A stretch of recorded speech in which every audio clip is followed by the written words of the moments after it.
Hello and welcome to Kawasaki Rideology the App.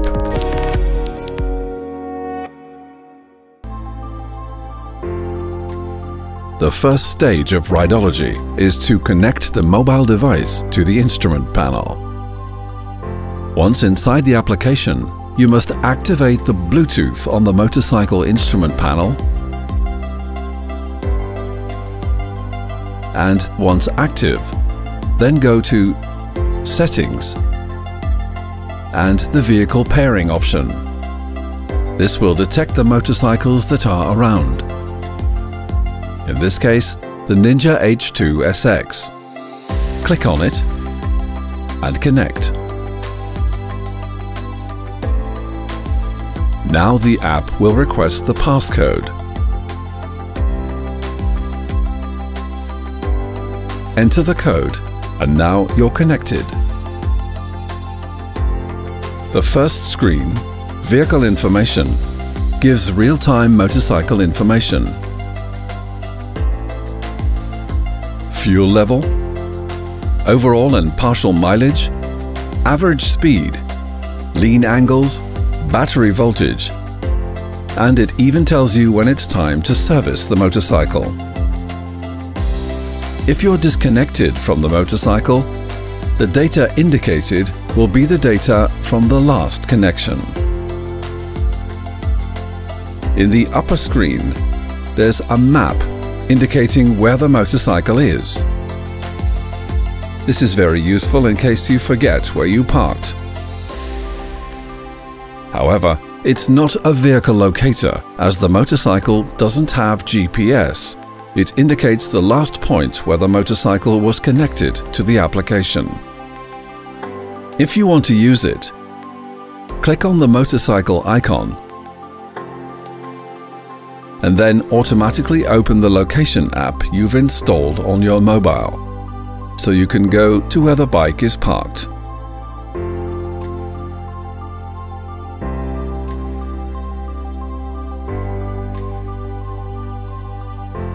Another function, Tuning, is one with more options.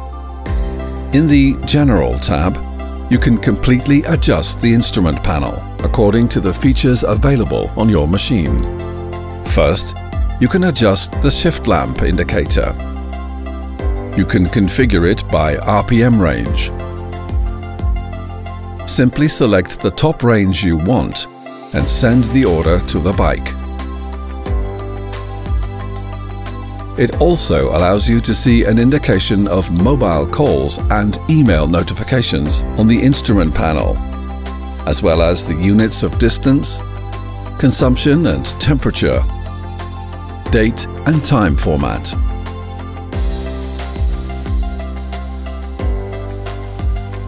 The last option, Logging Items, allows you to select all the items that you want to feature in the Riding Log option when you record routes with the application, so long as they are available on your machine.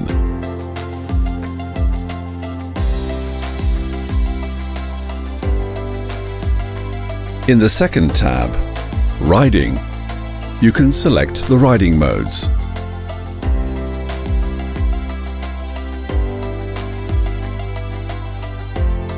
Here you should actively send it to the motorcycle by clicking on Send Settings.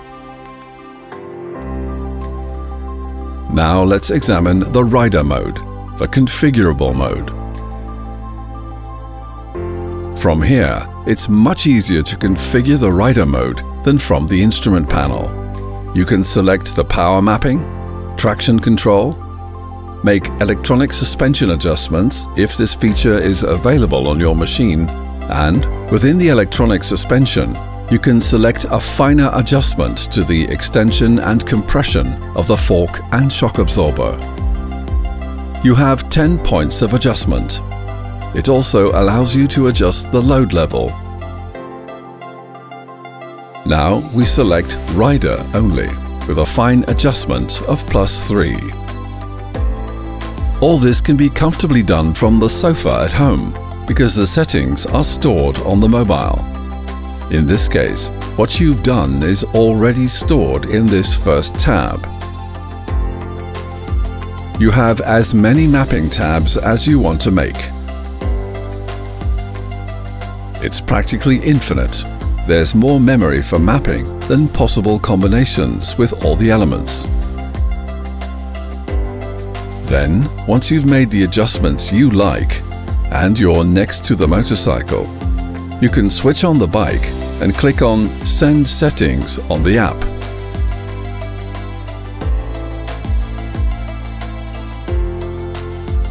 The app will wait for confirmation from the motorcycle. On the motorcycle, the display will now show all the adjustments you've made and whether you want to apply these changes. If you confirm, this rider map is sent to the motorcycle. There is a second option called Download Settings that allows you to download all the settings that the motorcycle has installed at that time. There is another function, Riding Log, that allows you to record everything that happens to your data en route, similar to telemetry. If we click on the green plus icon, the recording screen opens. To start recording, simply press the play icon, and it starts recording. You can have it paused for a maximum of 24 hours. If you exceed this 24-hour limit, the route is closed and creates a file featuring it as a single route. This is useful when you stop to rest. You can pause and then resume the action. Whenever a route is paused, you must first pause the application and then remove the ignition key. If done the other way around, with the ignition key removed before stopping the app, the route is closed and cannot be resumed.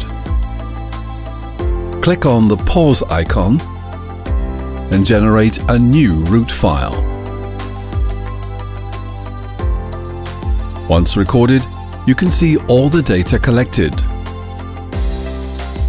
The time and date, duration, total distance, and, in this case, the maximum right and left lean angle.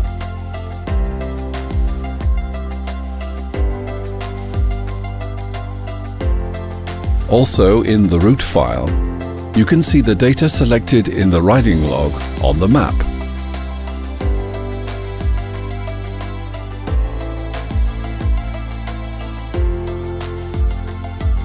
Engine RPM, gear selected, water temperature, detailing the data according to your position on the map. Thank you for watching.